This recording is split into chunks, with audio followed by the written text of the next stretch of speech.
Honest reflection, but in totality, Monica, we don't often get to hear Caitlin Clark's perspective in quite this level of honesty. And this is an important conversation to continue to have with empathy for everybody involved. So listening to that, what was your reaction? I thought the choice, the word of being fearful of the conversation after a game that she alluded to was interesting, because oftentimes it seems, at least in the larger discourse, and not that there's not an emotional experience for Caitlin Clark, because I believe that it is, but it's the folks that are accused of doing something outside of the parameters of competition that are actually the ones that are fearful when you look at their social medias. This is what I will say.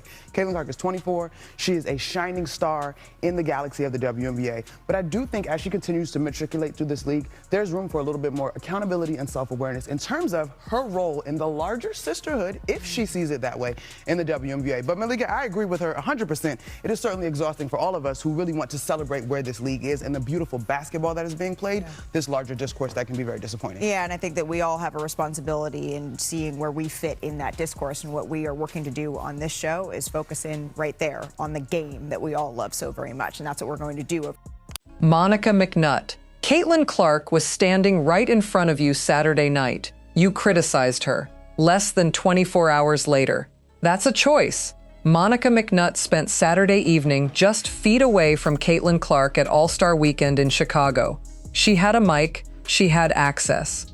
She had every single opportunity to say whatever was on her mind directly to Clark's face, in the same arena, on the same night. Instead, she waited, sat down on ESPN's Women's Sports Sunday the very next day, and told a national audience that Clark could use a little more accountability and self-awareness when it comes to her place in the league's broader sisterhood. I thought the choice, the word of being fearful of the conversation after a game that she alluded to was interesting, because oftentimes it seems, at least in the larger discourse, and not that there's not an emotional experience for Caitlin Clark, because I believe that it is, but it's the folks that are accused of doing something outside of the parameters of competition that are actually the ones that are fearful when you look at their social medias. This is what I will say. Caitlin Clark is 24. She is a shining star in the galaxy of the WNBA. But I do think as she continues to matriculate through this league, there's room for a little bit more accountability and self-awareness in terms of her role in the larger sisterhood, if she sees it that way, in the W. Little girls with their parents, and the fervor and the energy there. Why her? Same thing. Why her? Well, I was just about to say same thing for Angel Reese when I had a chance to cover their games. But I think Caitlin represented, and again, some of this to me probably is not fair to her, because it was not anything that she said or was truly based on her personality, but she was a white girl from the middle of America. And so she represented a whole lot to a lot of people, whether that is truly what she prescribed to or not. We can all say she is a dynamic basketball player and a force both on the court and the market. Media and journalism have a responsibility to tell the stories, and a lot of times, like, you guys are the ones controlling the narratives about what people read and what people talk about, and a lot of that is sometimes so far out of touch with what is reality, and that can be confusing to somebody that's 24 and trying to navigate life and trying to help her team win a championship. To be, like, I think there's just like a false characterization of who I am sometimes, like. And I get it, like, as a reporter or as a blogger, like, you can write an opinion piece and that's your job and whatever, but at the same time, like, you don't know me. Like, we've never had a conversation. I get people have a job to do, but at the same time, like, don't make accusations about my character and who I am when you don't know me. I understand this is your job and this is your profession and this is what you get to do, and basketball is my profession and what I get to do. And the reason I play it is when I step in between the lines, I love it. And that's what's so fun about it for me, is like, I get to compete. This was always my dream. And nobody should ever try to take that away from me, like the love and the joy that I have for the game, and they haven't and they won't, because it's my goal to win championships, and I know that I can help this team do. Fans picked up on the timing almost immediately, and honestly, it wasn't hard to see why. Because this isn't just a conversation about what McNutt said.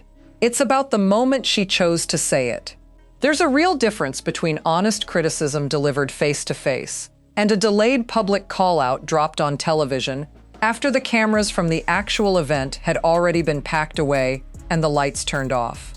ESPN, I swear to God, y'all forgot to fire somebody. I swear to God, you forgot to fire somebody and lay them off. And that person is Monica McNutt. Just take the Mac off of it. Monica Nutt. Because this lady, at every chance she gets, she wants to bring back the narrative of Caitlin Clark being, and defame her character, and all of a sudden she doesn't have self-awareness, and she needs to take accountability for what's going on in the league. I could have swore the other day that you just said that Caitlin Clark was not the face of the league, and it was Asia Wilson. So why Asia Wilson doesn't step up and take accountability and redirect what's going on in this league? Why it has to be on Caitlin Clark? Nobody cares. She's not the face of the league. She's not the face of the league, right? According to you. But now you want her to take accountability and self-awareness to the other players in the sisterhood of the WNBA. What sisterhood? What? Here's the exact quote, because the wording actually matters. McNutt said, "I do think as she continues to matriculate through this league, there's room for a little more accountability and self-awareness in terms of her role in the larger sisterhood, if she sees it that way, in the WNBA. Strip it all the way down and it's really saying one thing.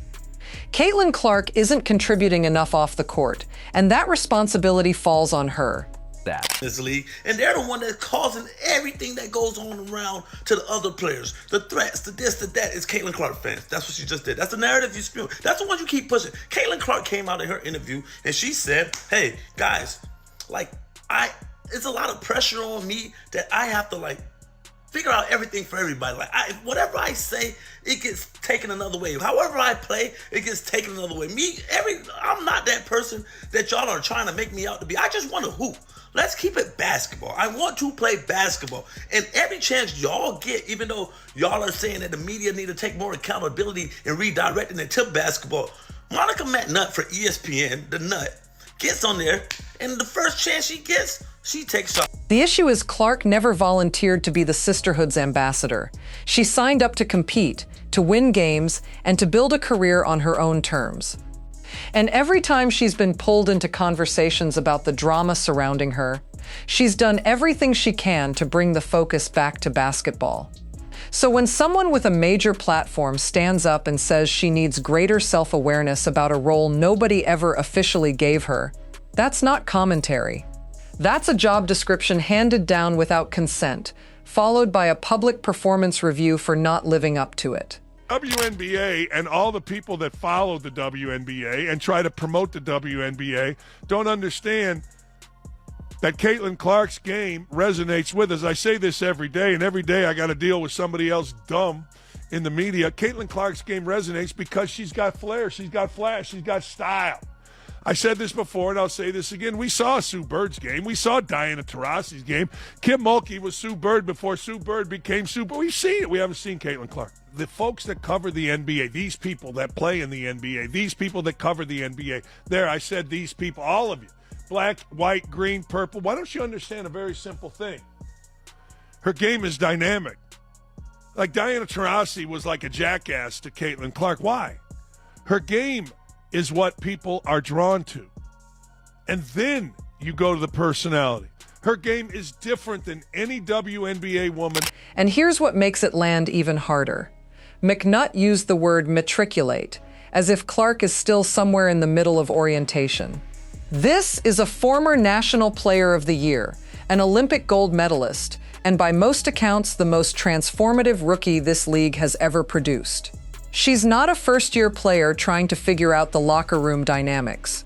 She's already lifting this league financially and culturally. And somehow, she's still being told she hasn't quite mastered the unwritten social code of the room. I said, my player, she was one of the few players that was actually trying to, not rob the consumers of their hard-earned money that they paid to come watch them. And she was actually trying to put on a show. She was one of the few, because there was a couple others, that was really trying to put on a show. And, people like that, you should give admiration. Consider this. Just 2 days before McNutt's segment went to air, Clark had already addressed the media storm around her head-on. And what she said painted a clear picture of where her mind is. She told ESPN that the volume of coverage around her can feel exhausting, and that a lot of it simply doesn't reflect reality, and that the media carries a responsibility to report stories accurately, rather than letting narratives spiral well past the truth. That's a 22-year-old making a measured, pointed case that she isn't the problem people keep insisting she is. She wants to play basketball and help her team win a title. That's the whole story. If you guys can't see this hatred for Caitlin, I don't understand. Please explain it to me. Monica McNutt and her conversation, it's like whenever the lines start to get closer and closer, boom, people want to break them apart.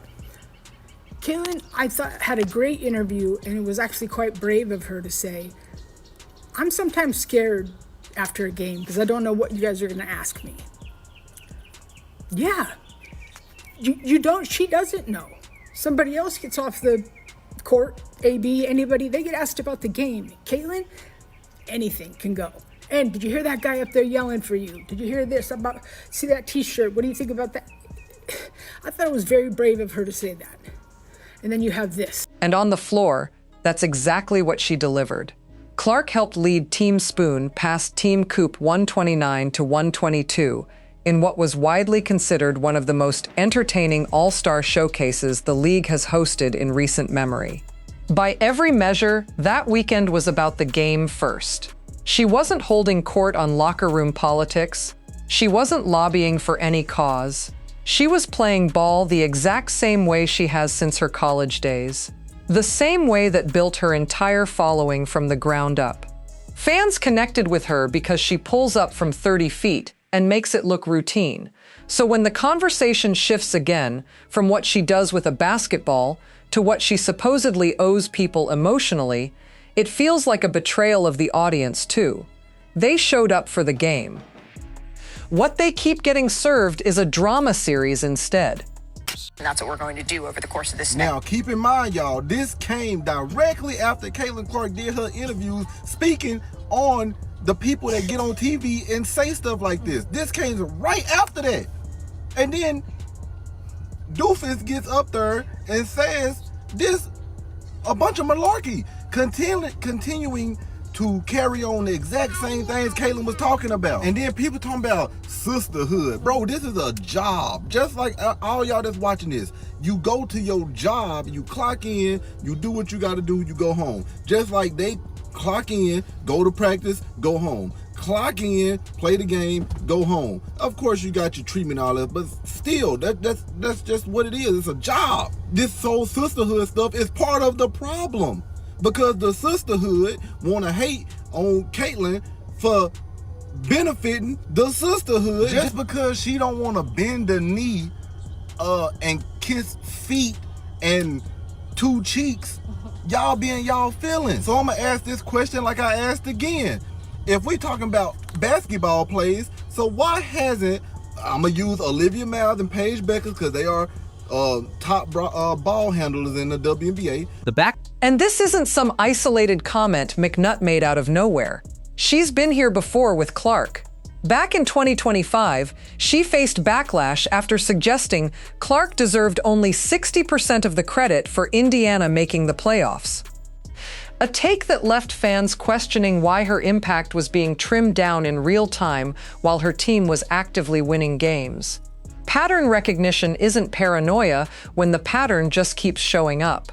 Every few months, a new McNutt comment trends for basically the same reason. It downplays what Clark does between the lines, while putting a spotlight on what she supposedly hasn't delivered off them. And every time, the same script plays out. The clip spreads, fans hit back hard, McNutt doesn't really course correct, and then a few months down the road, the whole cycle kicks off again with slightly different language. Sisterhood. You know what she's saying, right? She's not saying all women. She's talking about the black women. Monica McNutt's mad racist, guys. Mad racist. Now, here's the thing. If you embrace Caitlin Clark a little bit more instead of hating on her all the time, she would definitely be a larger role. I think Caitlin Clark has done enough for the WNBA. My God, it's like never enough for this woman. Never enough. This is the same woman that thought Angel Reese should have won Rookie of the Year. She was pushing Angel. She's like, if the records are better, if Angel Reese has a better record, you got to give the nod to Angel Reese. Guess what? How many votes Angel Reese got? 1. And then she said, well, the reason why she got all this fame because she's white, not because she broke a whole bunch of records or broke 62 records in the WNBA the same year or got first all team as a rookie. Yeah, none of that. None of that. Broke sis record. Nah, no matter. No matter. Nah. McNutt isn't the only one who's been in this conversation either. Chiny Ogwumike has drawn criticism for similar framing, at one point implying Clark tends to sell contact after Alyssa Thomas was suspended for physically hitting her. A take that a lot of viewers felt redirected blame away from the player throwing the shot and onto the player absorbing it. Interestingly, Ogwumike recently appeared to soften her stance, telling First Take viewers that the entire dialogue around Clark and the WNBA needs to reset and return to basketball. The timing of that shift is worth noting. If one analyst walking back her position is enough to visibly change another analyst's public tone within days, that signals real internal pressure at the network, and it raises a pretty natural question about whether McNutt is simply the next name on the list for that same kind of internal reckoning. I feel like it's time to reset the conversation, and I understand that you and I and this platform, First Take, we have a job to do. Every day we're asked to break down the game, to analyze the game, to give our opinions on players, to give our opinions on teams. Ironically, no. Like, you're not being asked to do that. You can see in Stephen A. Smith's face. The WNBA has lasted 30 years. You are being asked to talk about the topics that are going to generate the most clicks. It's as simple as that.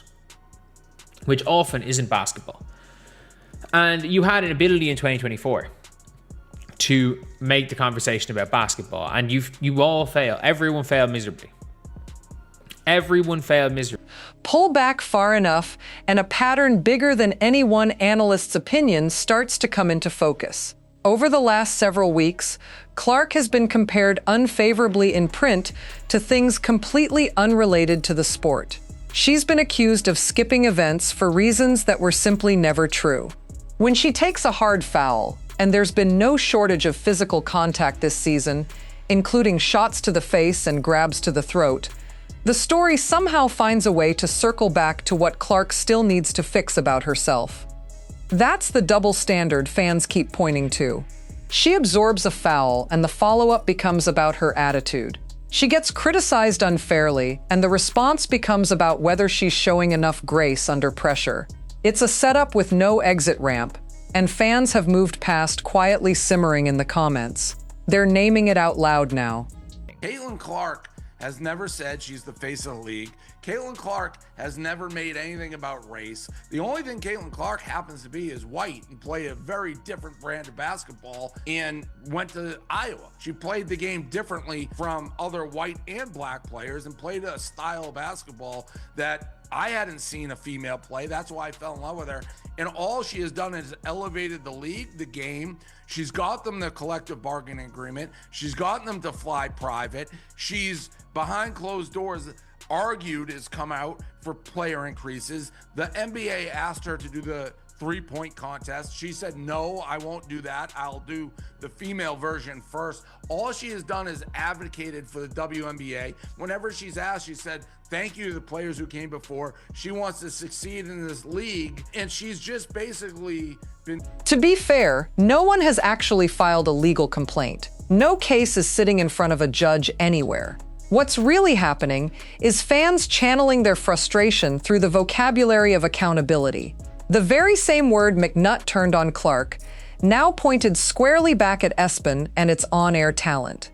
Comments calling for her removal and demanding she be fired mid-show have been flooding reply sections since the segment first aired, with ESPN having recently cut ties with Ryan Clark, Cam Newton, Bart Scott, and several other recognizable names in a round of layoffs. That frustration has a context behind it. Some of the most vocal people online have framed it in almost business terms, arguing that repeatedly putting the network's biggest draw in the crosshairs of unprompted criticism is simply poor strategy, even if it never ends up anywhere near a courtroom.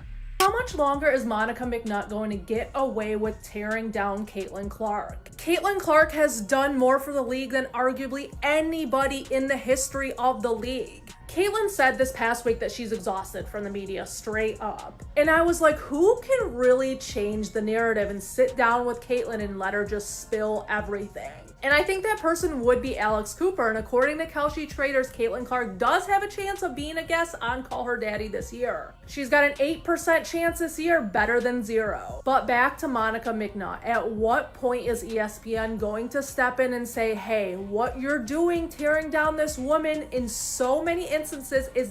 Coming back to Clark's own words is really what pulls this whole thing together. She told ESPN plainly that there's a false version of who she is circulating through the coverage, and that a 24-year-old trying to live a normal life while competing for a championship shouldn't have to spend her time untangling storylines that have no basis in what's actually happening. She isn't looking for anyone's sympathy. She's asking for the coverage to actually be about basketball, which, for the record, is the one thing she has never stopped delivering, All-Star Weekend very much included. From Monica McNutt. So shame on her for somehow once again blaming Caitlin. Why would you ever blame Caitlin?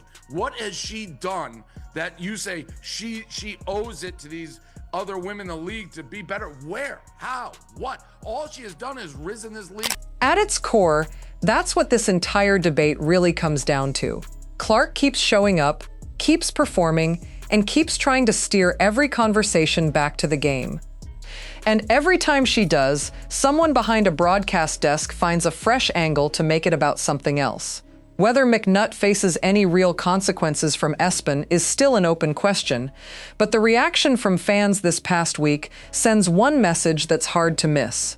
People are done watching this cycle repeat, and they're making sure everyone can hear it.